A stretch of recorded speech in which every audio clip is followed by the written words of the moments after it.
This announcement of recording is funny. So have any of you guys, any of you guys attend the class session we used to call Roast My Listing? It's something that I anticipate us bringing in the future.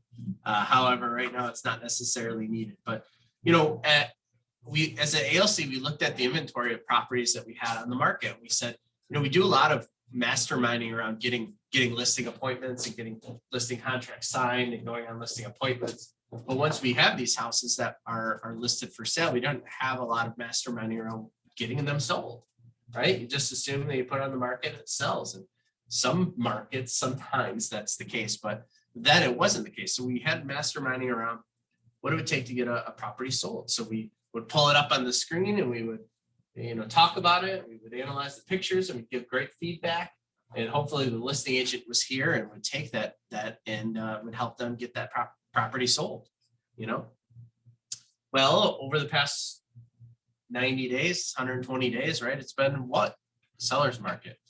And, by and large, most properties that you put on the market, even with terrible photos or, terrible listing description or no marketing, they still are selling. But what is the most recent challenge we faced? And guys, too many buyers for one house. There you go. Set that one up perfectly.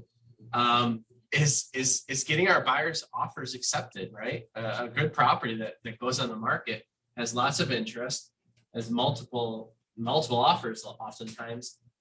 And I don't know about you guys, but when I'm representing a buyer, we're trying to put our best foot forward. It's sometimes a challenge, especially if the listing agent doesn't really give you much, right? What I mean by that is, whenever I have a buyer and I know a property is going to be hot or they've already called for best and final, I give a call to the listing agent. I ask them, what's important to your seller, right? Hopefully the listing agents put relevant information in the description, the notes and stuff, right? It's their job to help maybe what type of occupancy the seller needs and whatnot. But I'm always going to make that phone call and I'm going to say, what's important to your seller, right? And then I'm going to continue that dialogue to see, have you gotten any offers? What are they? What kind of information can you give me to help? And some agents are good at that. Some agents aren't good at that. But at the end of the day, you really don't know what other buyers are willing to do or are currently doing.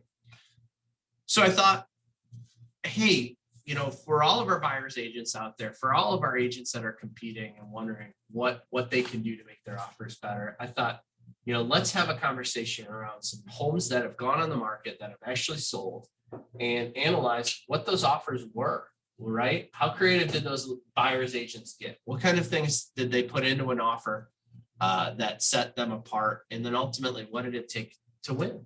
Who won it and why, right? So that's what we're going to do. We've got two properties we're going to throw up. The first one is a house in Novi, and then another one that Sharon sold. Where was that one at? Redford Township. Two different price points, two different areas, two different types of buyers, right? So you'll see some differences in terms of how strong certain aspects can be based on buyers' cash positions. But to start, I'm going to pull up, this is the listing that I have. Okay, so obviously you can already see the sales price because this one already closed. But I want to focus on just kind of the backstory a little bit before we dive into it. This is a property in Novi, someone from my sphere of influence.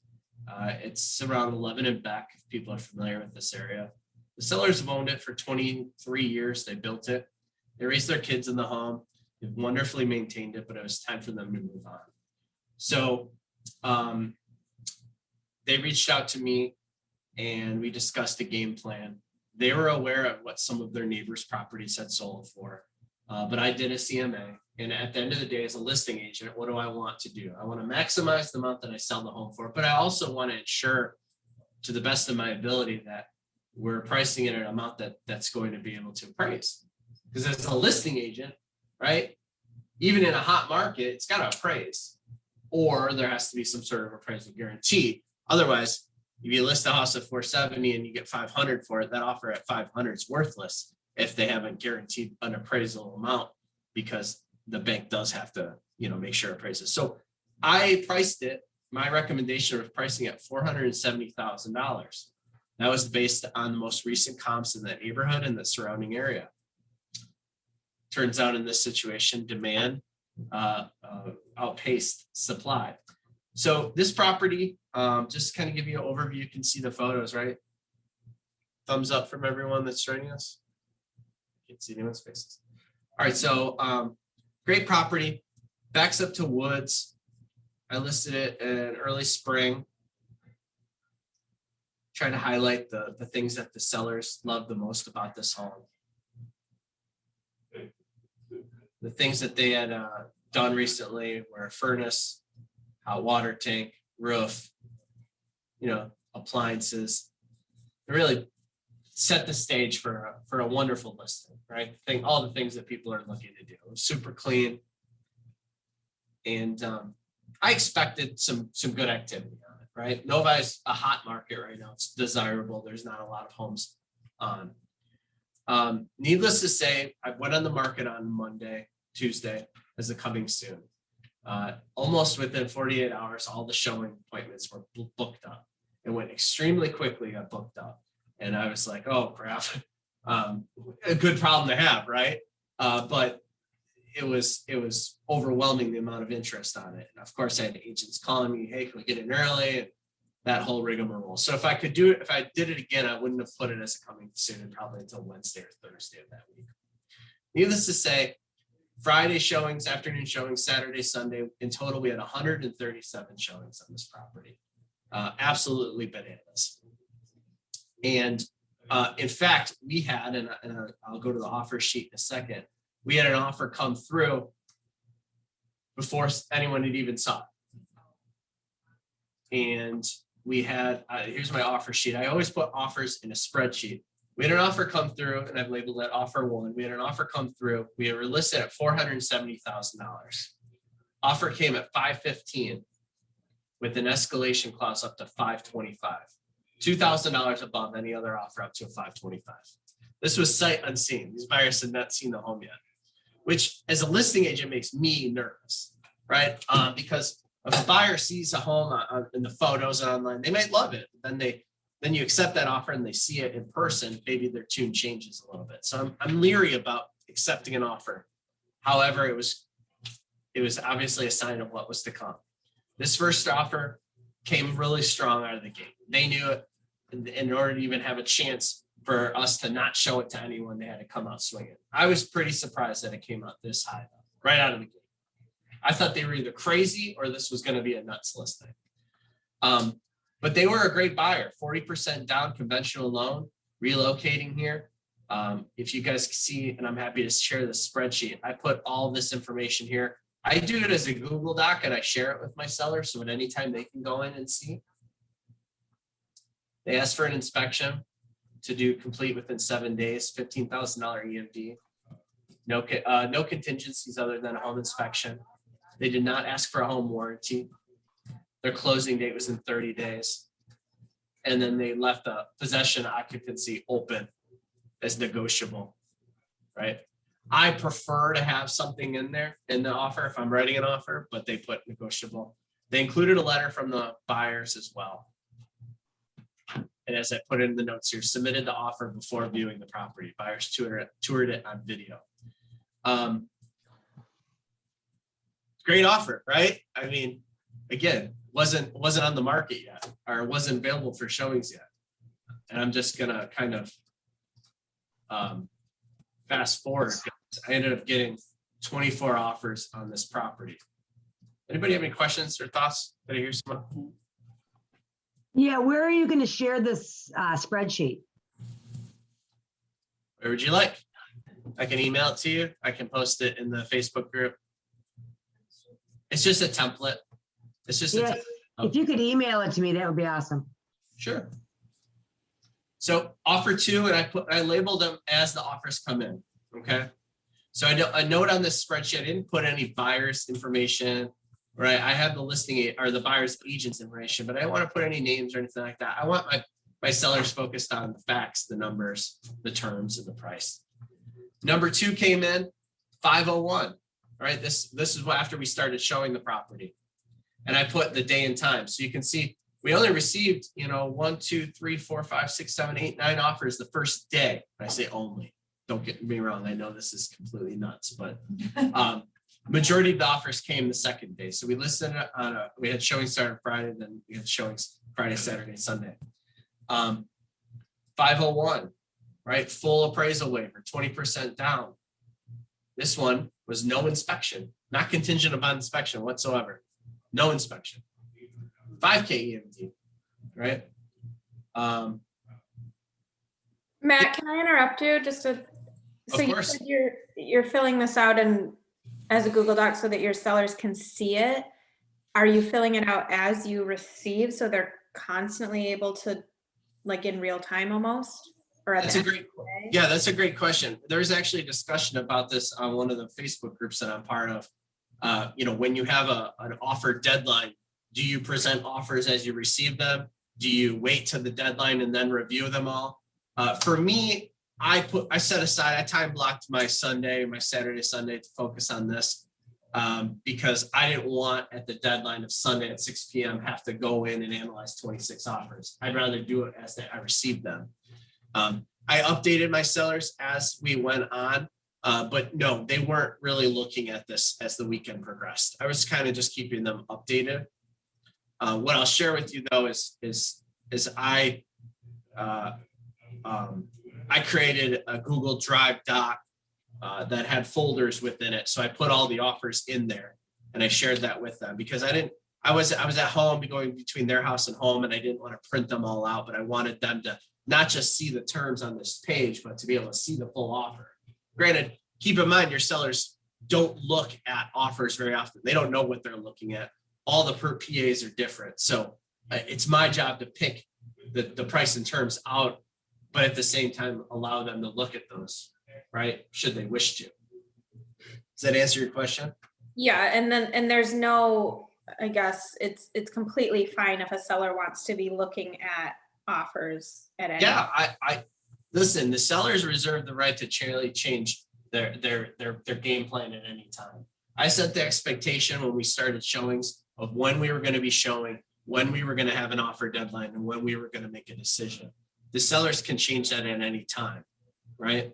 I was advising them as we were receiving offers to see it through because what I was also doing as the listing agent, when I was receiving offers, if an agent asked, giving them feedback on where their offer stood. It's the gray area. So don't misinterpret me I wasn't telling agents what I had.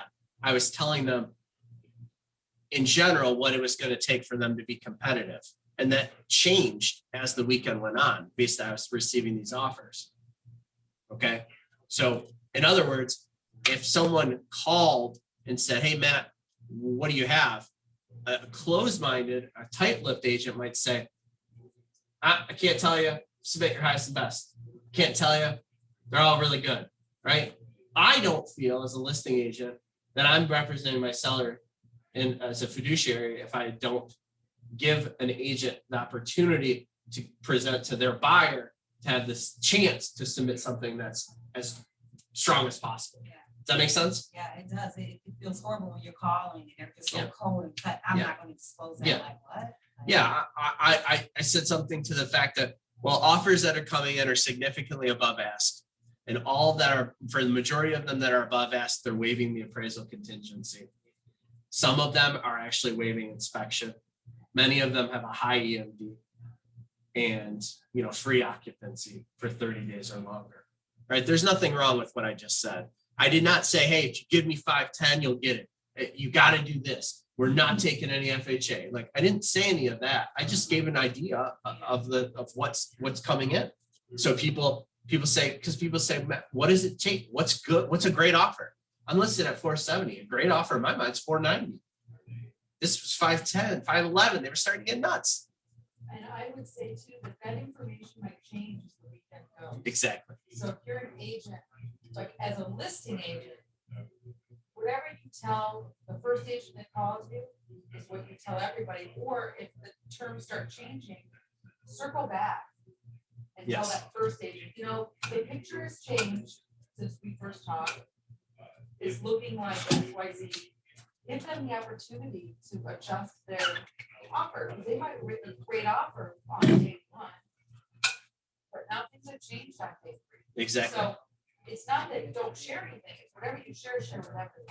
If you, yeah, and as a buyer's agent, which is the focus of this class on the buy side, if you do submit your offer early, there's nothing wrong with calling the listing agent saying, how does my offer look? You might have had the winning offer when you submitted yours. However, as the weekend went on, they get better and better and better. And that gives you the opportunity to at least possibly revise yours or prep your buyer.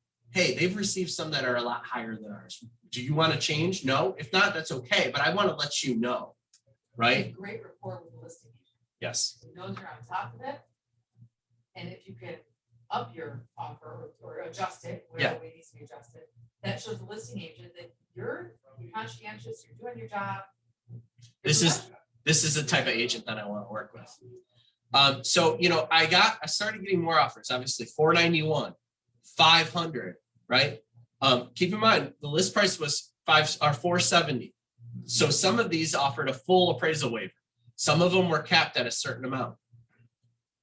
Down payment wise, a lot of them were 20% down. This one was a $500,000 offer with no escalation clause. They were waiving the appraisal to $25,000. They were 8% down. They were going to do the inspection in 5 days. Didn't ask for a home warranty or anything like that. 30 days free of occupancy, right? I mean, a relatively good offer. Now, I don't know if they were doing 8% down because they anticipated needing cash for an appraisal waiver, but you know, if they're competing against 20%, it's from a listing agent standpoint, they're not suddenly they're not the strongest. So if you're a buyer's agent and you're explaining your offer, you know, hey, we're only putting 5% down. They have the ability to put more, because people always ask, well, should I get a pre-approval for the dollar amount that my buyer can buy? I think you should. Right? If you can get a pre-approval for 20%, doesn't mean your buyer has to put 20%, it just means that they can. Does that make sense? I got one for 510, right? Started getting crazy. Full Matt, price. can I ask a question? Yeah. So when you're talking about that percentage down, what are your thoughts on also regarding like the PA? Like, okay, yes, I can put 20% down, but what if they change that, you know, after an offer has been accepted? I don't, as a listing agent, I don't actually rarely at a closing table go back and figure out what they put down versus what they put on the PA. As long, okay, I'll say this, 20% down is a great down payment, right? For conventional, avoids PMI. If someone decides to put 10% or 15% or 5% down, that's going to potentially affect their debt to income ratio and their qualification ability to close on the home. I'm not so much worried about the down payment change. I am worried about if someone submits an offer with 5% down, but then has a full appraisal waiver. I'm going to ask them, where are you getting these funds? If you only have 5% to put down, right? And they might come back, it's a smart buyer's agent is going to say, here's actually proof of funds. They could put 20% down, they could put 50% down, but they're choosing to put 5% down, and they have 5% plus that appraisal waiver in a bank account. Here's proof of it, right? Does that make sense? Yes. As long as they don't change loan type, that's going to be my big concern. If they're going to go from conventional to FHA or VA. Now, would that be a Okay. better offer to have more appraisal guarantee versus what you put down in a listing of, you know, in the seller's side? Her question is, what looks better? It depends on the situation. In this case, any offer that was above asking, I was looking for an appraisal waiver equal to that amount. Because in my So that heart, trumps even what you put I didn't down. think I was going to appraise higher than 470 based on the comps. I mean, I studied the market. So a $500,000 offer, doesn't matter what their down payment is. If they don't have an appraisal guarantee in there, I'm not looking at that as a $500,000 offer. And so you're not really looking at what they're putting down. You're looking at proof of funds or what they can cover in the event that it appraises lower. I'm looking at what they're going to put down. I'm looking at it as a whole. And that's why we're kind of analyzing this. It's not just one thing, right? It's everything. Yeah, Phil. So, an appraisal waiver can the buyer do that, or is that something the mortgage company, I guess I'm confused. No, sometimes Phil asked appraisal waivers. That's something the buyer says or the lender says. Sometimes the lenders say, you don't need an appraisal with this house, right? The automated underwriting system says, this is in a stable area. This price isn't higher than the average sale. You're putting 20% plus down. You've got great credit. We don't need an appraisal. However, oftentimes when you start bidding the property up, that automated system says, no, appraisal is needed. An appraisal waiver versus appraisal guarantee, I think of as two different things. Appraisal waiver basically is the buyer saying, I don't care what it appraises at, I'm buying it for the price that I've committed to buy it for. So if I offer 500 and it appraises for 450, I'm paying 500 for it, and I'm going to cover that difference, whatever it is in cash. An appraisal guarantee is saying, I'm going to appraise up to a certain amount. So for instance, this one here, offer 3, says waiver up to $20,000. If the property appraised for 471, they're still going to pay for 491 because they were saying up to $20,000. Now, without a floor, if this property appraised at 460, what are they going to pay? 480, right? Because they've capped that amount. Make sense? So a waiver would actually be a stronger offer. Absolutely. But again, to my point earlier, if they're doing that, I want to make sure that they have the funds to be able to do it, right? Especially if they're saying we're putting 20% down, 40% down. I'm going to say, you better have a boatload of cash in the bank. And if they're reluctant to give you proof of that, sorry, they're taking a crapshoot saying, hey, well, maybe you won't appraise, maybe you will appraise. If they say the lender's waiving it, get something on paper. Exactly. Sharon said if the lender's waiving the appraisal, great, get it on paper. Their pre-approval for that property address should say it's not contingent upon the appraisal. I don't want to just take the word. I want to actually see it right. So I'm taking this home off the market and we're going for the next 30, 45 days. I want to ensure that this is the best offer, the highest surety of close, not just the highest dollar. So do you ask for the approval funds when they do their appraisal guarantee, just to make sure they have? Some of these offers sent it with their offer. Some of them didn't, but yes, I would ask for that prior to accepting an offer. So Matt, all of those that say full waiver, none of those people put a floor in. They didn't put a floor. No, majority of them didn't. They just said buyer to purchase the home regardless of what it appraises at. Meaning Big that they packets. would pay their full offer amount in cash over whatever it appraises at. Correct. What did it appraise? Stay tuned. Okay. All right. This one here, I'm just going to highlight this because this is one of the differentiating factors that people put in here. It's still inspection, contingent upon inspection. But the inspection language said the buyer won't request any repairs unless they find for anything found at the inspection under $2,000. So in other words, they were basically saying, we're not going to nickel and dime. There's nothing that we find that costs more than $2,000. We're not even going to come back and ask for a concession or repair. Can I make a comment? Yeah. We were talking with Pete yesterday, the day before, in the kitchen. He made a distinction between inspections for information only Mhm. or pass-fail inspections. Mhm. And they're different. Yeah. Which I hadn't really thought of. Yeah. So for information only, it's basically waiving the right to walk away with this inspection. You're just getting in there to get information. Yeah. But you've already passed the inspection clause. Yeah, be careful with the Pass-fail means pass-fail. be careful with the language you start putting in. Even if your buyer's saying, looks fine, I still want to inspect it, but I'm going to move forward. Okay, great. Do you want it out? Because if you inspect it and you find mold, but you've already agreed that you're still buying it as is, you're going to be stuck with it. Now, if you put language in that just says, I'm going to inspect it, and based on the outcome of the inspection, I'm going to either move forward as is, or we're going to back out entirely. We're not going to go back. We're not going to ask for concession or price or this or that. You have to be careful with what you put in there. So an informational inspection, it doesn't matter if it's in 7 days or not. Or anything, correct? Correct. Well, depending on the language, but yes. Yes. So this one also had a home warranty in there, but it was to be paid by buyer. As you can see, every other person didn't put anything in the home warranty. 60 days of free occupancy. Is our little spreadsheet with our verbiage, I wonder if we can update that with some of these new That's a good little idea. Sure. things that have come up, like if we wanted to add a pass-fail addendum. Yeah, we can put that language in there. Some of what this language looks like, we can put that in there so you're protecting your buyer. 511, full appraisal waiver, 10% down. Inspection.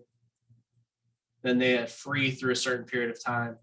They provided proof of funds in excess of $400,000 that they had, which is still interesting considering they're only putting 10% down. But this one, this had a cap on the waiver. The dollar amount was the difference between the list price and the amount that they were offering. Their inspection language stated that they were only looking for mold or foundation repairs, that they were not going to do anything or ask for anything unless it was mold or foundation issues. In addition, the PA included that the buyer was to pay seller's closing costs. That totaled about $7,000. That's kind of a bold move. I mean, at the end of the day, that affects the seller's net, all right, without bidding the price up any higher. So it was appealing. This one, 485. I mean, this is the type of offer that they didn't call me. They didn't see like, hey, what do you have, right? Because again, I had offers that were $25,000 more. I mean, it's a good offer. It's 15 over ask with a full waiver, 20% down. But this person could have done a lot better if they would have just called and asked. Maybe they didn't care. Maybe their buyer said, submit it anyway. I don't know, but they didn't really have a chance. Number 9 was a $500,000 offer with an escalation clause that was $2,000 above any other offer up to 517. So with these other offers, their offer got bumped all the way to 517. Appraisal waiver only up to 20 grand. So that, in other words, this house had an appraisal 497 or higher. Same normal inspection language. 30 days of free occupancy then to be charged. Inspection language included yes or no. No nickel and diming, basically move forward or not. 495, 490, 500, and then an offer at 470 with an escalation clause, bringing it up to 491.5. And then a crazy offer at 533. No escalation clause, just straight up 533. 20% down, conventional 15-year mortgage, 7-day inspection, nice EMD, 45 days free of occupancy. Nothing weird in the inspection language, but pretty strong offer from a price wise, right? 512, 470 with an escalation up to 522. Full waiver, 7-day inspection, 10K EMD. Buyer will not ask for any repairs after inspection of less than a grade. Okay. 520, appraisal up to $50,000, basically the full amount. 505 with an escalation of $5,000 above. 486, 485, 495, 515, 505, 500. So you guys see, like, these offers were all relatively strong, but there were some that are stronger than others. And any of these people, I'm sure I spoke with many of these people, but not all of them. To give you some insight in terms of maybe what this buyer pool is like. I mean, these people obviously have money. They have the ability to buy. There's no contingencies upon home to sell or home to close, right? None of them ask for home warranty. None of them ask for closing costs. These are the things that I want you to understand and see, because a lot of times as a buyer's agent, you don't have insight in terms of these things. Can I ask a question about the 15-year mortgage? Yeah. So did you just jot that down from their pre-approval letter, or did that buyer's agent like specifically point that out to show that they qualified for 15, which is obviously a better debt to income ratio, I would think would be the reasoning if they pointed it out? Yeah. So I don't believe the agent did. I just noted it from their pre-approval. If I was a buyer's agent though, I'm going to point out all of the things that are making my buyer's offer stronger, including the fact that they're 15 versus a 30. Why does that matter? At the end of the day, the seller's getting their money. But like to Megan's point, they're better qualified. When I say better qualified, they're not stretching themselves. They got 20% down, they can afford a 15-year, and they're doing a full appraisal waiver. And they're offering 533. It's not with an escalation clause, it's 533. They've run these numbers. I'm less likely to get someone who's going to freak out when they see their lender, their numbers. They're less likely to have something that's going to between now and then deter them to be able to lose their qualifications, ability. Okay, thanks. So what are you guys' thoughts from this? I'll go through, I've ranked them. I ranked them with the seller. Is it easy to kind of just chop off some of the lower ones? There's Some of them, yeah. There's no cash if that's of interest. All are conventional, all have some sort of waiver, right? So Matt, I didn't notice, I see that you have the full waiver or the waiver amount. Yep. Are you thinking to differentiate between a full waiver coverage, between a full waiver, a waiver from the mortgage company? Are you able to differentiate from your spreadsheet? I didn't have any that the lender said we don't need an appraisal on these. All of the, and perhaps maybe some of these the lender wouldn't need. That was never communicated to me on any of these. So I assume that appraisal was needed on all of these. So I'm going by what the purchase agreement states, right? Of what they are able to do, whether it's full waiver or a dollar amount. And what I really want to focus on is the dollar amount that they're waiving equal to the difference between the price that I've listed it at and the price that they're offering. In other words, this one was for $500,000, escalated up to 517. Their appraisal waiver is only 20 grand, only 20 grand. In other words, then in order to get that 517, which is what their offer escalated up to, it would have to appraise at 497 or more. So I'm not looking at this, even though it's a very strong offer, I'm not looking at this as a strongest offer. In fact, one that's 510 with a full appraisal waiver is actually, to my eyes, stronger than this one. Does that make sense? Because what am I trying to ensure? The highest surety of close. And that's not always the highest offer. So this one was 505. They escalated up to 535. Full appraisal waiver, 20% down, 5-day inspection, right? This one, and you'll see in the notes here, the initial offer cap, their appraisal limit was 510.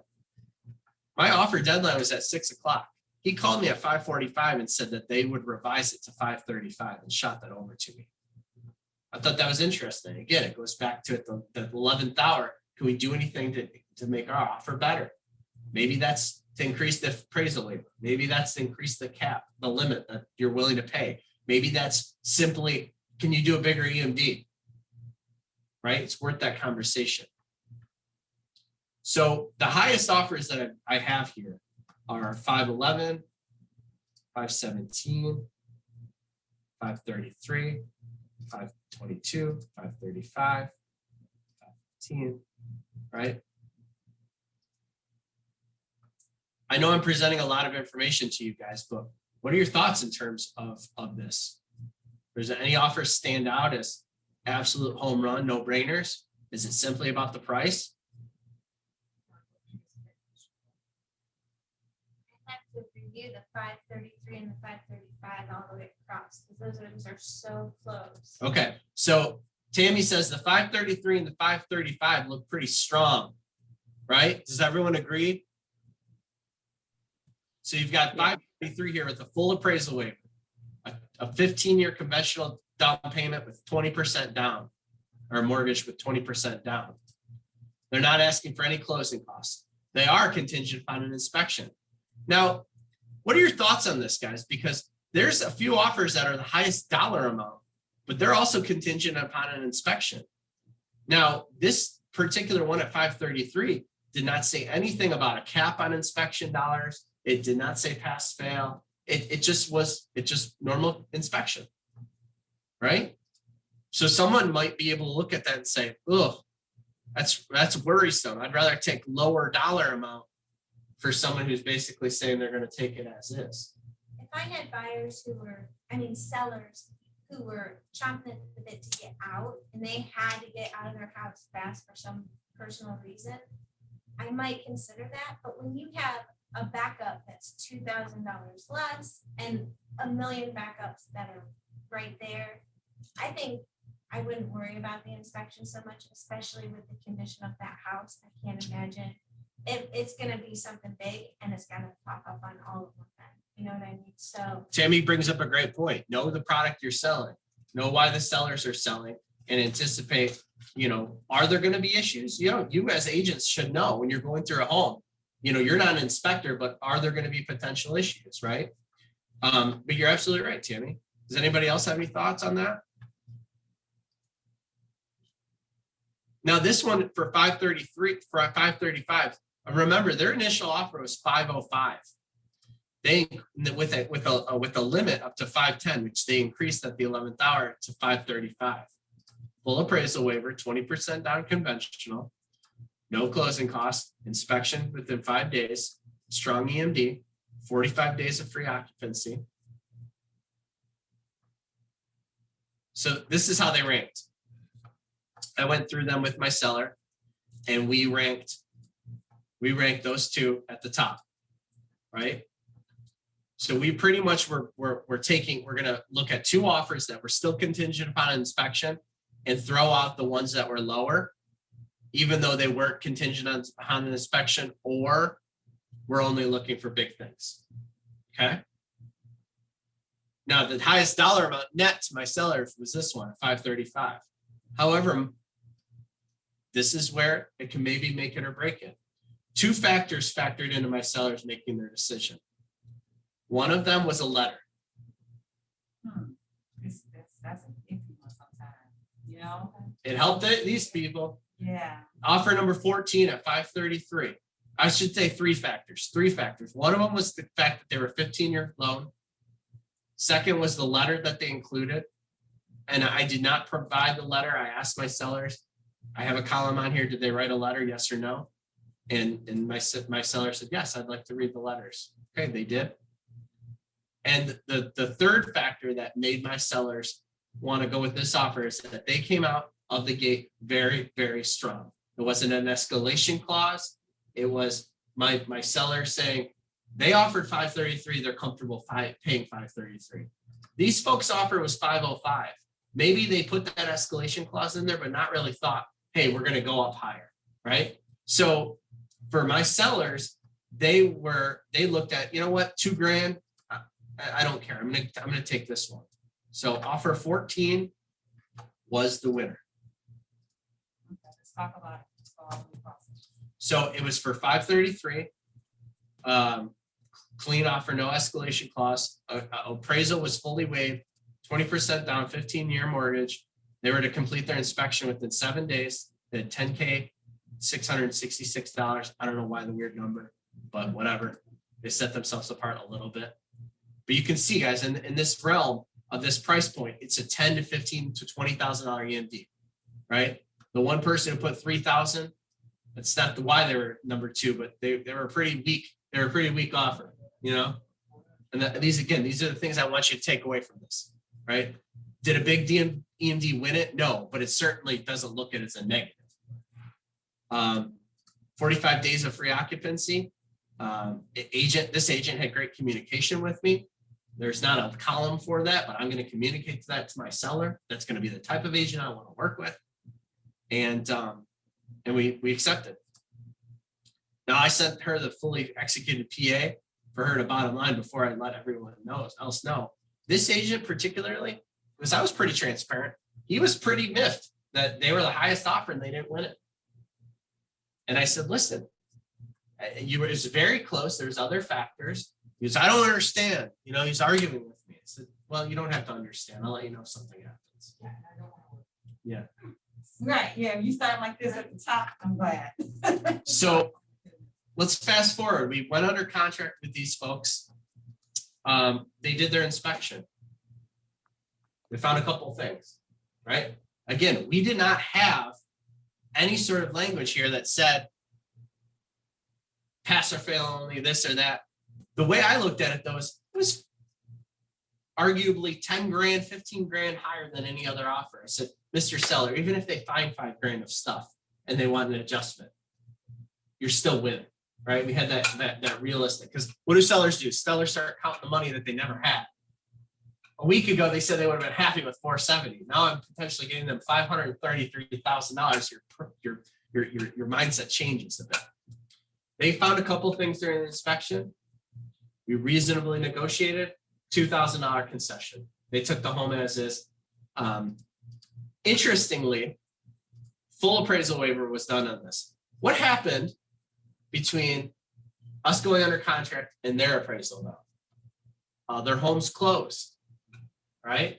We're behind the market a little, or we're, right? We're waiting for houses to close. So the list price was 470. They offered 533. It appraised at 525.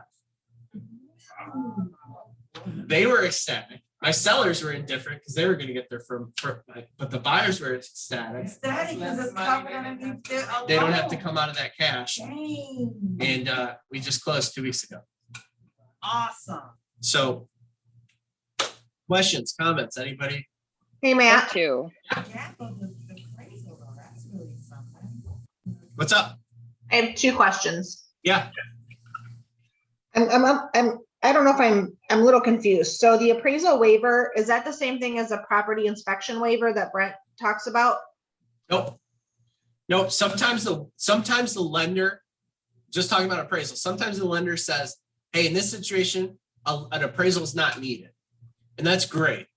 Oftentimes though, especially when you're bidding that much higher than the price, the automated system is not going to say, hey, no appraisal is needed.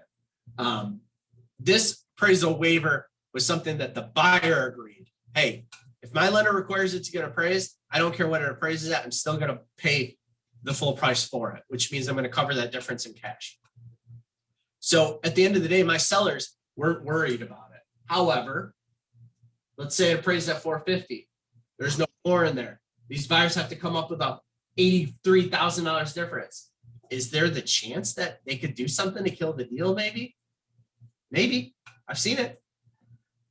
So when it appraised at 525, everyone was celebrating. Again, buyers are happy, sellers just, okay, last check box to check, we're moving towards closing.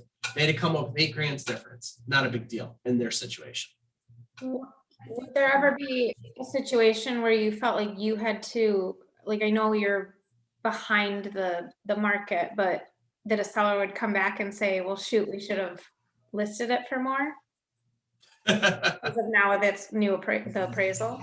Well, we were fully in agreement that 470 was the list price. Okay. We understood that this was the market speaking, right? In this market, in that market, you're not leaving any money on the table, guys. You're not. The market's going to, maybe I underpriced it. I mean, in retrospect, maybe there's just extreme demand. Either way, I think the market spoke and we got the most amount of money for this home. Interestingly, the next week, another neighbor listed. They listed at 470, same as ours, not get 533. So, my sellers are feeling like we had a great house. It was priced right. We got a lot of activity. Matt did his job. We got top dollar for it, right? Person per house. Yes. Sometimes all those buyers that would be my responsible for us. Yeah. Angela, did you have another question?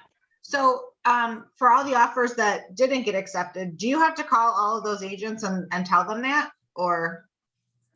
Well, you should. I didn't because I had 23 of them. So I'll show you. I'll show you what I sent. Anybody that reached out to me, I spoke with, of course. I wrote this. Agents and buyers, on behalf of my sellers, we would like to thank you for careful consideration in writing and submitting offers on blah, blah, blah. My sellers were absolutely humbled by the amount of interest in the home over a 48-hour period. We had 136 showings. We received 24 exceptional offers and all were above asking price and all included appraisal waivers. After reviewing, the sellers have accepted an offer. Unfortunately, at this time, we are not able to move forward with your clients. Having worked with both buyers and sellers in this current market, I fully understand how much time and thought goes in each offer. Sorry, this one didn't work out. Thank you again. Good luck to buyers in their search. Some didn't respond. Some called me, some responded and say, hey, can you tell me what you accepted? You know, it varied, but obviously they all see eventually, but some agents called. The ones I had good rapport with, I shared with them, not exact details, but I said, they said, was it above 5? Yes. Was it above 510? Yes. Was it about 520? Yes. Was it above 530? Yes. Was it above 540? No. So, you know, we played that game, right? So you can't say the exact amount just when the. Well, you can. There's no legality that says you can't. People say you shouldn't, because if that deal falls apart, then those people will know what you accepted last. I don't care. It doesn't matter to me. I'm not going to tell them what agent, what the name is, what the exact what is, because you still have inspection or appraisal to go through. But you know, I don't see any benefit in working. You know, I had agents out of this that didn't win that said, "Oh, that's a bummer, Matt. I look forward to working with you in the future." For me, that's a win for those agents, right? Because only one person can win it. But I'm going to probably work with any of these agents again in the future. So I'm not going to burn those bridges. Would you mind sharing that letter? Sure. Thank you. Can I make a comment on the letters? Because I got letters on mine too. If your client is going to write a letter, although we know they're discouraged nowadays. Oh, did you mean letter, the email notifying people, or client letters? I don't feel comfortable sharing client letters. No, the letter that you sent to the agents. Got it. Yep. But still, my comment on client letters, if they're going to submit a letter, make sure it's a customized letter. Because I got a lot of stuff that I know all they did was change the address at the top Yes. and like 2 words in it. It's boilerplate, and I know that they've probably written a lot of letters, lost out on a lot of deals. They think it'll help, but it's turn off. Oh, thank you. We love your neighborhood. Like, there's nothing custom about the house. There's nothing custom about why they like it. It's just, Yeah. don't even bother at Yeah. that point. No, you're absolutely right. All right. Any other questions on this one? Matt, I'm just curious, Yeah. what came up in the inspection that they did ask for concessions on? One of them was on the seller. It was the seller's fault. We put on the seller's disclosure in the listing that the hot water tank was newer than it actually was, and that it was their bad. And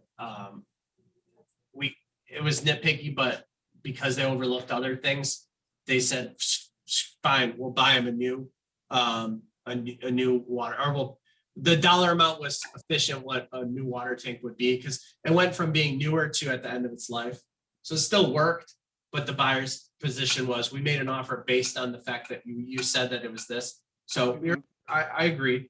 And then the second thing was to get the sewer line hydrojetted after closing, because there was just no blockages, but just some stuff in it. So they did a sewer scope with their they did a inspection. sewer scope, which is not very common in Novi to do a sewer scope. Right. It's the agents from Ann Arbor. So I have one more question about escalation Yeah. clause. So it sounds like to your sellers, not having an escalation clause was a benefit, like they preferred that.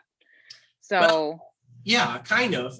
It was more so like they had a lot of pride in their home. These are people that owned it for 23 years old, and they wanted to sell it to someone who wanted the home as much as they love it. I know that sounds really weird, but that was how their mind worked.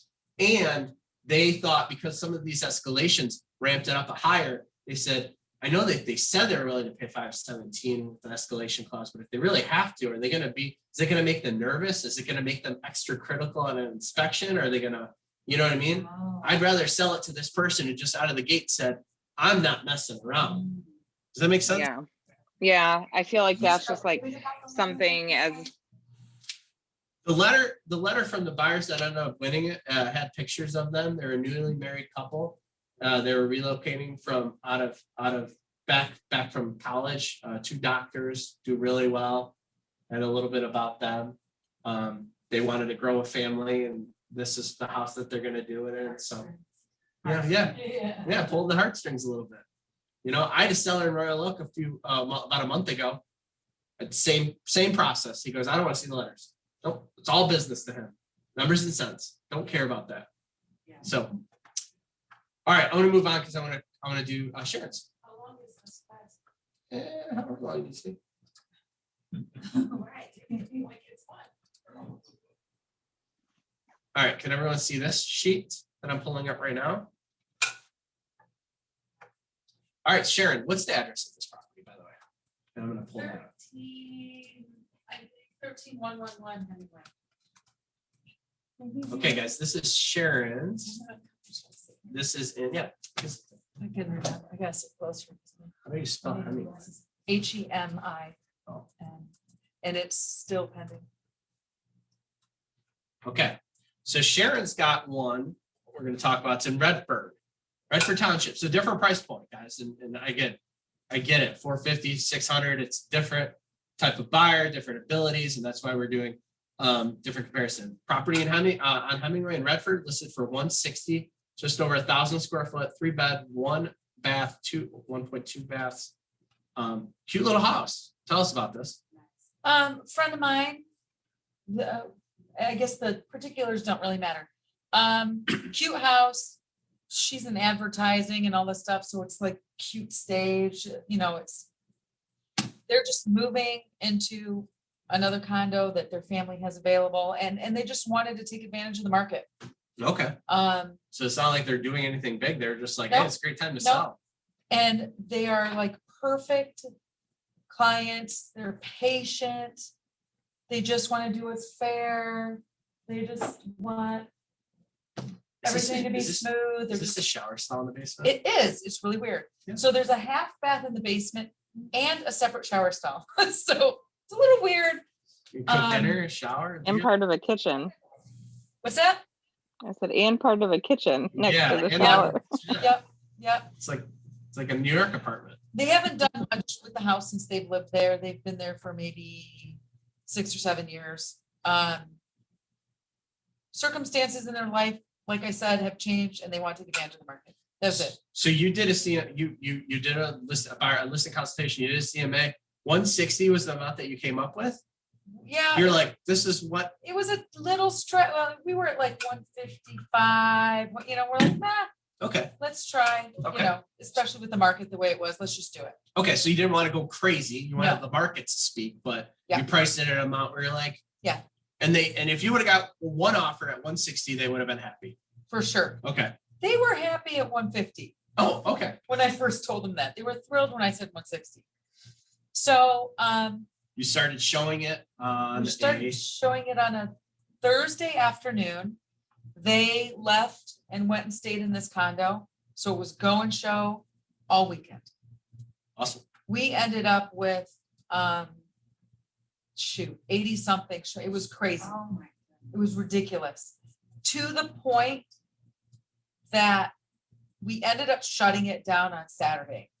I started getting worried about so many people coming in and out of the house. I heard that outside was like a zoo, people parked everywhere. I just started to get concerned about the home, right? Because nobody was staying there. So we shut it down. And that goes back to seller can revise their expectations. If you would ask Sharon on Thursday, we're gonna have showings through Sunday, we're gonna have this deadline. And at some point she was like, you know what, screw it. No, we've got offers. Yeah. We don't have to do that. Which I did tell agents that were calling at the beginning. We're gonna go through the weekend. We're gonna go through the weekend. It just became crazy. And I called the sellers and they agreed.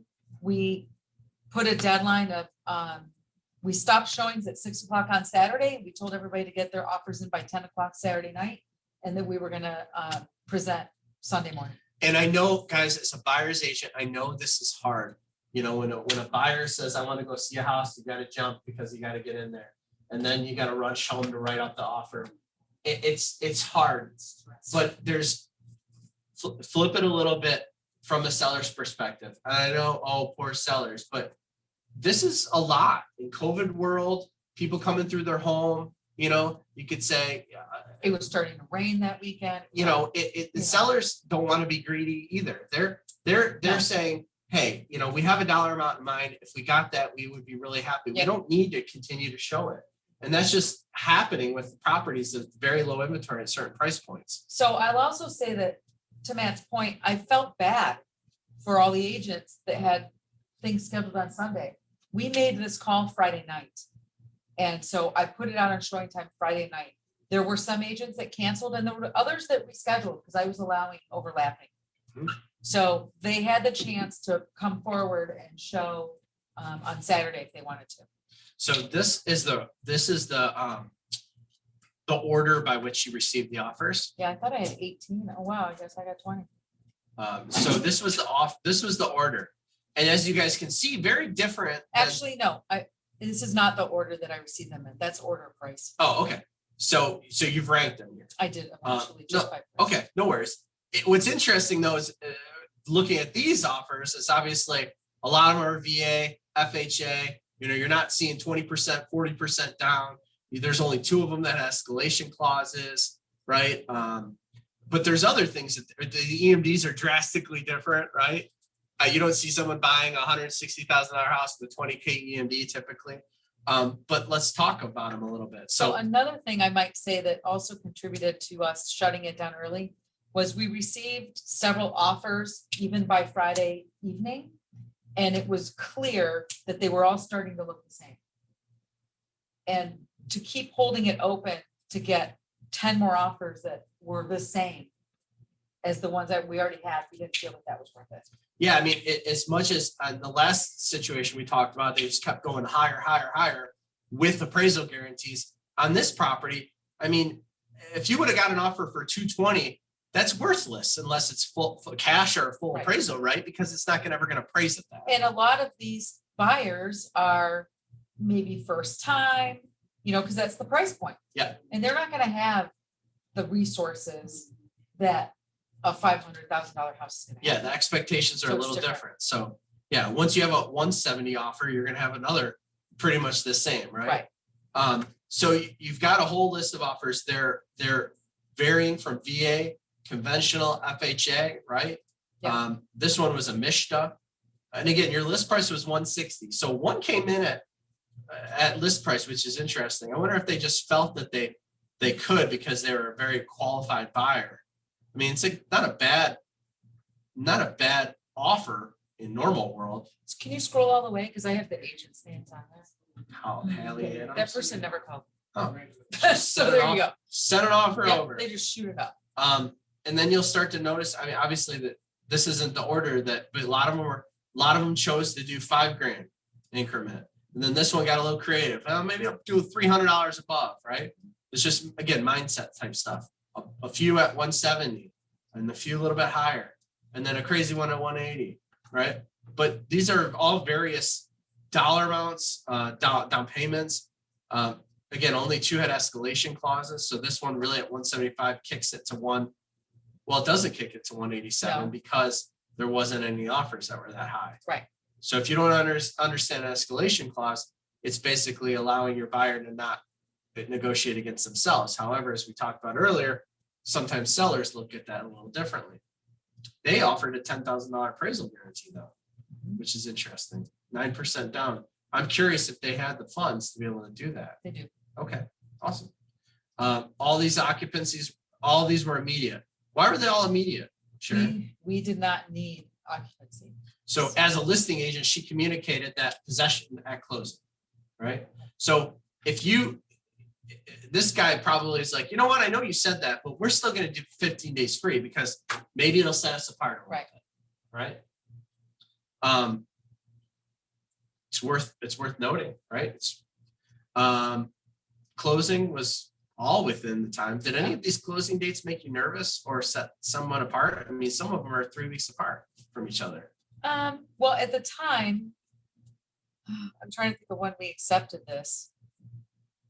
First week of May, maybe? No, Someone writes me maybe an not. offer and it says, we're gonna close with an FHA loan in 27 days. Yeah, I'm like, no, you're not. I'm gonna be a little bit leery Right. of that. There Right. were some of those. I'm like, you're not closing in 30 days with that kind of loan. There's But no at the way. same time, if it's conventional, it's like, oh, we're gonna close in 6 weeks. I'm like, why so far? Right? Right. I'd rather close quickly, even if my sellers have occupancy. These inspection days were all around the same time, right? EMDs ranged from $1,000 to $8,000. Did EMD factor into your decision much? It did. Okay, It did, just because of the price point. And because there's a guarantee, I want to know. I just want to know that they have some needs. if they need it. And I So- don't want somebody walking away. just So as a buyer- $1,000. a buyer's agent, what do buyers say? Well, you say, you bring up EMD, what do your buyers ask you? How much? How much should I put? And then you say, and I know my tendency is to spout out the lowest number that they feel comfortable with. When the reality should be, well, Mr. Buyer, you can put any dollar amount that you want. Keep in mind, this is your money. It's credited to you at closing or given back should you decide to walk away during your due diligence period. However, in the eyes of a seller, a higher dollar amount, especially if they're comparing two offers next to each other, may look a little bit better. So if you're comfortable with 2,000, let's write 4,000. Maybe that'll be the factor that gets our offer accepted. If not, it's no skin off our back. And I'll say, typically 1.5% to 3%. That's a range. Yeah, Want and to if, go on the high end or the low end, yeah, and if it's $160,000, $170,000 property, they're putting 10% down. Right. They should have the money to do that. This was the appraisal, or That's the escalation. Those are This just one- notes, right? This one specifically said inspection items $2,500. Tell me about that. They were not going to ask for anything that was less than $2,500. Okay, so it was a VA offer for 175, and they were not going to ask for anything. Now, what if the VA inspector required it to be fixed? How did the offer say? I don't recall. So Okay. here's the issue. The one car garage, my clients never used the garage as a garage. They always just used it for storage. And when they purchased it, the former owners did the same, and the floor of the garage was busted up. I was not interested in having an FHA or a VA inspector come in there. By chance, if they lifted the carpet and tagged it, that would be an issue. So let's talk about this for a second. On the list side, right? On the buy side, I know all these buyers, think that an offer that's FHA or VA is automatically lower on the scale than a conventional buyer, Not right? necessarily. But I think it comes from a lot of misinformation that listing agents or agents in general don't know what a VA or an FHA inspector is going to be looking for. Now, if you know your product and you know the home and you know what the FHA and VA inspectors are looking at, you might be able to say, Mr. Seller, we really should consider accepting a conventional loan on this because there's a lot of items that regardless of the buyer's willing to accept as is, right, which can be their decision, the VA or FHA appraiser is going to require. And if they require it, guess what? We're not going to be able to close unless the work is done. So if you're walking It's not around, concession, then do it later. It needs to be done. yeah. And with contractors getting cement work out and doing all that. That's a good note to know. So if you're walking through a cupcake home that you don't Perfect. anticipate any issues, you might say, I don't care if it's FHA or VA. I want my seller, we're not worried about that. There's always the chance, but we're not worried about that. Did you have FHA and VA on your listing? As an acceptable offer? I did, just because at the time you don't know what you're gonna get. I did, but in having other options, the conventional option was a better one. So what offer did you accept? What do you guys think? I mean, 176 or 175 conventional is with a strong EMD. I don't know. I mean, I don't know what other elements to it, but what do you guys think online? Are you looking at what I'm here? I'm seeing 175. number 3, Should chat. or was it 4? Yeah, the 175, 9% 175 down. conventional that had an escalation clause. What does that mean then? What is that 175 really? 180. What's that? Is it bumped up to the 180? Well, it's $1,150 increment in escalation, I think, the way that Sharon wrote it. So if that's the case, if it's $1,150 above any other offer up to 187, that would make this offer what? 181, 50, Exactly 181, 150. what? 14. Offer number 14? Okay, offer number 14, it was 165. See, you ranked them in like the original. I did. So your offer number 14 was 165. It was FHA. It also had an escalation clause, which was $1,500 above any other offer, Up to 181. well, up to 181.5. So essentially, this offer, right? This one right here, number 4, and this one are about the same dollar amount. They both escalated up. This one is conventional. This one is FHA. That one that's FHA says up to $750 in repairs are on the buyer. So in other words, outside of private home inspection, if the FHA inspector requires the work to be done, the buyer saying, I'm going to pay for the first $750. But that's not what I was pointing out. Oh, okay. What were you pointing out? So number 6 escalates to 181.5, right? Which now becomes the highest one.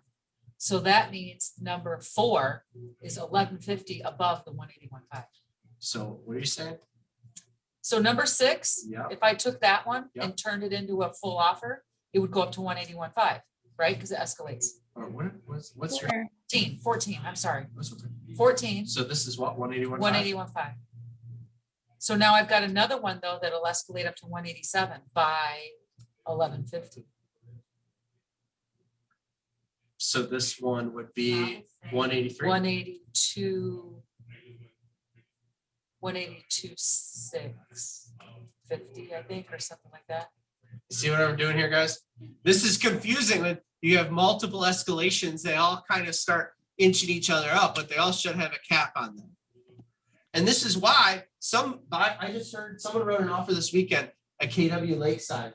And I don't know if it was BS or not, but the agent told our buyer's agent, Yeah. our brokerage does not Yes. accept escalation. That's the second time it happened to Taylor too. Does everyone hear Yes. that? A brokerage said, an agent at a brokerage said, as a blanket, we do not accept offers that have escalation clauses. Which is a disservice to your seller. I do, I think so. Well, I can see why they might go down that path. And Because the people don't understand. They are more challenging to differentiate. I think the bottom line is bring me your best offer, is what they're saying. Well, but my best offer is But they're an stretching escalation. it, the buyer may need that money for So- That's something. right. And the one thing on escalation clauses, and this got messed up on Dave's deal a week or so ago, is the terms. You gotta be very careful with the terms because it's not just about price. When you start factoring concessions and everything Oh, else, sure. you gotta make sure If that, it's a percentage or if it's. yeah, I mean, a dollar amount. if your highest, it wants $5,000 in concessions, No, it's not.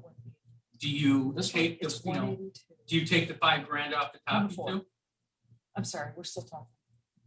What are you talking about? What? One of them, We're still doing the math over here. This It's one, 181,650.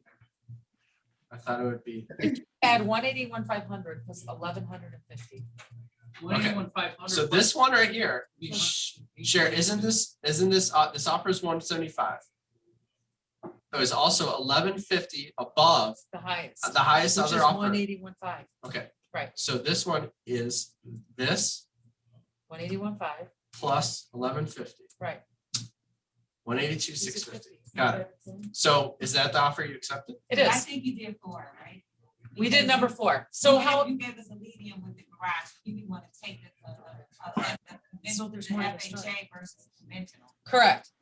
So conventional loan, decent down payment, 10K appraisal guarantee. And this makes me nervous. This house was priced at 160 and as Sharon said, 155 to 160. But my sellers were okay. They're like, if it comes in at 160, I get 170. I'm good. So you They were explained happy. what We that did. meant. We're like, what does this mean? So even And though- we put a floor in it of Okay. 160, just in case. And they were good. So. You were fast- rolling the dice a little bit. Yeah. Because really, in order for that house, for them to get 82,650, it has to appraise at 172,650. Correct. But they were rolling the dice. Yep. And like I said, they're reasonable. They were okay with that. They wanted to see how they could do. And you didn't have any specific cap on inspection items or anything like that, but you No. knew it was a decent house and Yep. you were hoping for the best. Yep. What did they come back at? So they came back with a lot of little stuff, which, you know, we knew, and I'm trying to remember what the bigger thing was, like the furnace was original, we knew that, whatever. We ended up giving $1,500. They wanted us to like clean some soffits in the attic, you know, and we knew the story of the person that was buying it. There was a big personal event in their life that's super sad, and she needed to get her own house, and I think we were like feeling it. So my clients were busy fixing up this condo that they're gonna move into, and they said, you know what, I don't even want to deal with trying to get someone in to do anything. Give her $1,500 and we're good. I am a So proponent, we're like, okay, I'm a proponent on the sellers not doing work. yeah, me too. Unless something is specific, it's this, and you Yeah. have the proper language, Concession. professional to repair it, receipt to be provided. I would rather my buyer to take it, and then they Yeah. can do who they want after the fact. So And the way you talk to the buyer about that is, you get to control who does the work, you get to control the level of service, the warranty, oversight. Make the buyer feel like it's in their best interest to do the work too. So you really net it, you lowered a little bit because of that, but at the end of the day, they still won. What did it appraise at? So, Because it has not closed yet. it has not closed Do you yet. want me to reveal about that? Yeah, I don't care, it's fine. So, the lender was Quicken, Oh. which You didn't have a Personally- column for that. That's interesting. is it way at the end? No, I might not have. Oh. I personally have done deals with Quicken and have never had an issue with that. So I'm the type of person that judges things based on my experience, not what everybody gets all excited about. Well, it turns out that Quicken came, she was putting what, like 20% down 9% down. or 10. They did a desktop appraisal. They didn't come in, they didn't even drive by. They just went through and like did what we would do on a computer. It came in at 153. Oh.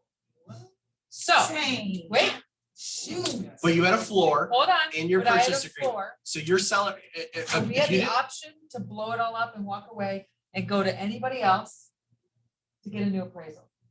What we opted to do was I encouraged them to move to a different lender. I got them to talk to Brent. They ended up not choosing Brent because he used to be with Quicken. I found out later, but anyway, she went back to Quicken. Quicken said they would give her a real appraisal since that's what she paid for, right? Because you pay for appraisals.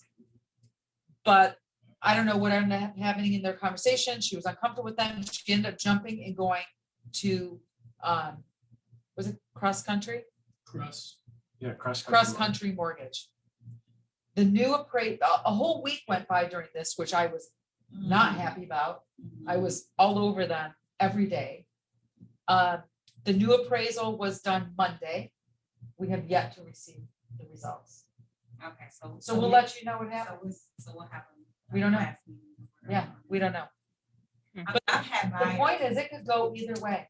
I've had people like say, who is your lender? When you say quick and like, we don't deal. with it. I mean, Agreed. they actually come out and No, say it. you're right. Well, yeah, But I might now lean more that way. What I'm saying is my past experiences never warranted And that's that, good. Yeah. and that's an important you thing. know. We didn't talk about this on mine, and all these offers, right? I don't know if Quicken's any of them, but some of these I know, some of them I don't know. The one we accepted was Better Mortgage. I gotta tell you, they're actually pretty good, quick, updated me, Yeah, Better Mortgage. But regardless, any of these, I don't know them all, right? I can make assumptions about them. Interestingly, only one lender called me out of all of these. Only one lender actually called me over the weekend. I don't know how many of them called you, but Did any email? no, Like, were they CC'd on offers? No? I don't believe so. So the escalation clause is really just a way to try to win the bid, even though you know that you're not gonna pay that much. No, an escalation clause gives the buyer the ability to say, I'm willing to pay up to this amount, however, only if someone else is as well. Say, I'm But then willing, their appraisal guarantee is like it's a separate factor. Yeah. And then you get into even cloudy, because then it's do you have an appraisal waiver that escalates with the price if that is If escalates? someone's doing a escalation clause and is not doing an appraisal guarantee, It doesn't You mean mean anything. nothing. Even matter. it doesn't even matter. They're just wasting your time. That's exactly why you have to look at the offer as a whole, you know, because in some cases it is price. It came down to price, but also, you know, two that are the same price. In my case, it wasn't the price. So, you know, it's not just price, it's not just terms, it's everything. And that's why I think as an agent, you have to be able to understand what are other people doing, right? What it, you know, and then have that conversation, be able to pick up the phone and have a conversation with agents. And we talk about it all the time. Agent to agent relationships matter. Our closing has gotten bumped out to the 14th now, which is that big a deal. But like I said, thankfully I've got fantastic clients. What happens if it doesn't come back? What's your seller willing to do? I know, we'll talk about that. It depends what it comes back at. I'm sure if they walk away at 160 What's it, the appraisal came in 153. and she, yeah, and What she had a was your 10,000 guarantee, I mean, What was your floor? 160. I could go back. So I think they just go ahead and go and look at it, get 163 since they gave it 10,000 appraisal guarantee. Because she had a floor, she had a I language had in a, it. I To could walk protect her- away at 160. To protect her seller, she put, Talk I about must the the floor phrase. again. Can you give me? Okay, so in this case, Pete went over this with me. Okay. I was trying to understand. so in this particular case, they will pay $10,000 above appraised value up to 182,650. Right? If the appraised value comes in below $160,000, they can either renegotiate or my clients can walk away and say, we're gonna go find Right. somebody else. That's the floor. Okay, that clicked back. I That's got it. what the floor is Yes, for. that's the floor. When you say my, you just. Correct, the sub, Yes. both, right, they have the opportunity to renegotiate or walk away, both parties. So you countered. You I put the basically- floor in, You put the floor in the counter. You said that. correct, You guys, if you're on the listing and you're not putting a floor in, you're playing with because fire. if that would have come in at 130 With no floor, with no floor, my Your sellers sellers are would've- bound to 140. Where are you putting this in? the now? debatable part. Where But the what? buyer is going to say, you're bound. Right, Okay? you just add it in the same language where they're giving you the appraisal guarantee, like if it's in the special conditions, you just add a sentence that says, and in the case that We have this language in our Yeah. addendums. Yes, in the closing. yeah, Yep. you just say, In the MLS when you're entering the listing? No, No. and the PA, it's purchase agreement. it's one of the In conditions. the additional conditions, you're writing something like Matt saying, if home appraises for less than X, whatever X is. Okay, so you receive, Buyers and or sellers. you write usually this agree. back. You put What's the that? counter back. Yeah, so, okay, so in the offer they wrote to me, Yep, in the special conditions or an addendum, however it is that they wrote it, they said buyers willing to pay $10,000 above appraised value up to X. Just I like, added a sentence yeah, that said, and in the case that the appraisal returns are less than 160, buyer and seller may renegotiate, and in failure of an if agreement, a buyer can, contract an is agreement? declared null and void. Yeah. You know, whatever, something like that. I mean, as a listing agent, you have the ability to add language in, even if it's the greatest offer ever, and you still want something to put in there to protect your client, put it in there. You have the ability to. I mean, if you get a great offer and you come back and say, it's not, I want to counter it, not contingent upon inspection. We talked about this yesterday. You can do that. They don't have to accept it. They don't have to accept it. No. I have a question for Sharon. Yes, Did any of the VA offers, did the buyer's agent call you and try and talk their client up? And if so, what did they say? can you go all the way to the? I suspect you have a VA buyer you're trying to get under contract. Wait, what on. numbers do I have here? I'm dying with this 1, client. 7, and 16. Can you go look at the agents all the way over so I can recognize their names? 1, 7, 16. No. Nobody. Okay. Do you guys think VA's getting shot down automatically?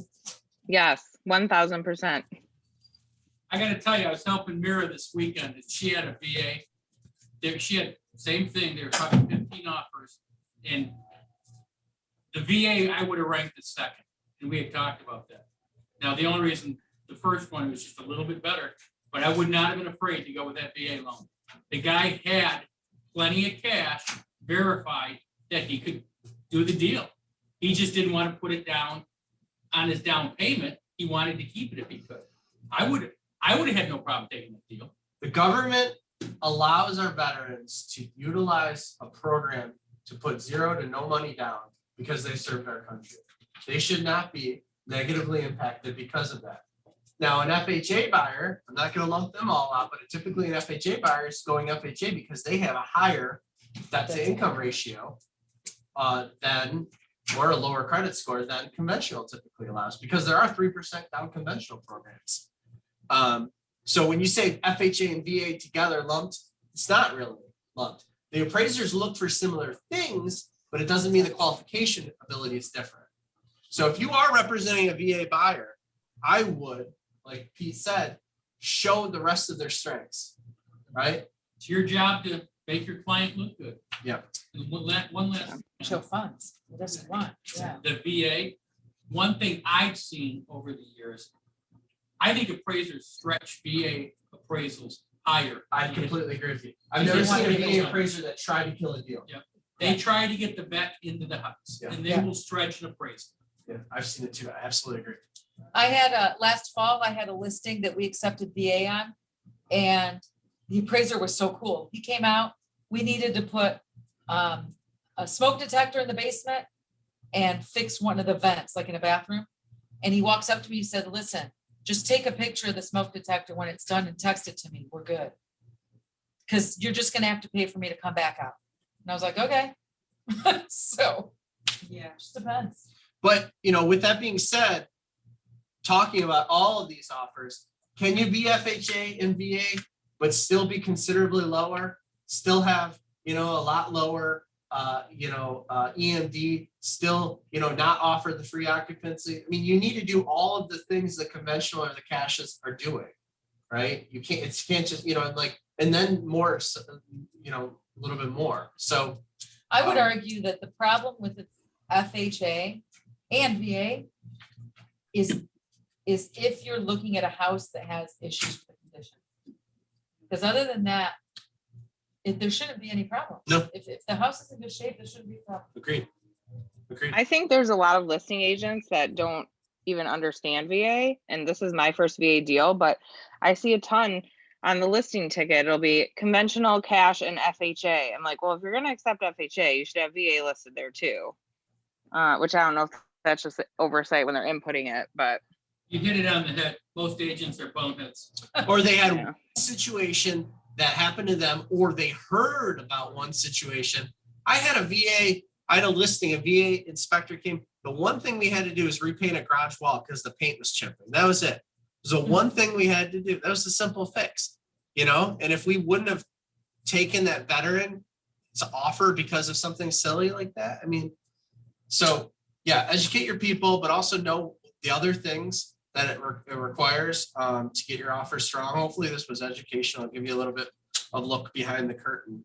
You know what? That could be a class idea of just kind of going over the different types of loans, because that was something I was really confused about at the beginning. And I was like, when I sold my house, I was like, you take VA loans? I'm like, I don't know. But now I understand it because you just learn it. But well, I'm also I'm working on getting an appraiser to share, to come in to talk about what they're looking at FHA VA, because if you ask a couple agents, they'll tell you, well, they do this, they do that. I'm like, I need to get it from the horse's mouth. Problem is, they're all super busy right now. I don't have time to come I got a question for you guys. What would you guys do if you had an agent bring you 2 offers? Same agent, 2 offers. You gotta. Pete asked the question, what if you have one agent bring you 2 offers, 2 separate buyers, 2 offers, same It agent? just happened with Marcus. You have to just review them individually. Now, I think the agent was a bonehead. I get what he was doing. Okay, and it made sense. He went in at his cash deal was $650. And he also gave Mark one that if he put 20% down, he went to $750. Wait, so this was the Oh. same buyer. Same two buyer. offers. Oh, Same you said buyer. same I- agent. I same two agent, offers. same buyer. I thought didn't two know same- buyers. Yeah, me too. I said, I okay. said same agent. Oh, yes, I was thinking You not didn't waiting say for So one agent wrote two offers, said for the same buyer, it's this much cash, or this offer is this much if they get a and financing. it was 20% down and an appraisal guarantee, Holy crap. That's basically cash. pretty much. Now, I his don't- logic was, and I get it, he wanted to keep his cash. Yeah, I Okay, get it. now, I think he made a mistake, both Mark and I talked about this. If I was gonna do that, I would have put the mortgage one, maybe 50 grand higher. Right. And let you come back to me and say, no, if you come up X, I'll do it. Because I think he cost his client 50 grand easily. Because maybe for a seller, a cash deal at a little bit lower amount is better because they need that 2-3 weeks, they need to close, so they want that assurance, but They took the 750. of course they did. So. When do we find out? Oh, it doesn't matter. It's not guaranteed. Any other questions, guys? Parting comments? Angela? Matt, so just out of curiosity, you mentioned that one of your lenders did reach out to you. Is that the offer that you went with? No. Nope, it doesn't hurt. It will only help. It might not get you the deal, but it certainly will set you apart, Yeah. especially if you're one of the tops already. It'll put you over the edge. Hey, hopefully this was helpful. We're gonna continue doing this in the future. Hopefully, I just need other deals. So if you ever have a listing where you've got a lot of activity and you can share a story, please let me know. Thanks, Matt. Thank you. See you guys. And one other thing, Matt, did I miss the, you mentioned, I think on Monday in coaching that you were gonna do some door knocking? Did I miss that? No, I have not. We have not done it yet. No, we'll talk about it. Okay, cool. Okay, cool. Thank you. See you guys. See you guys. Good stuff. You're welcome. You're welcome.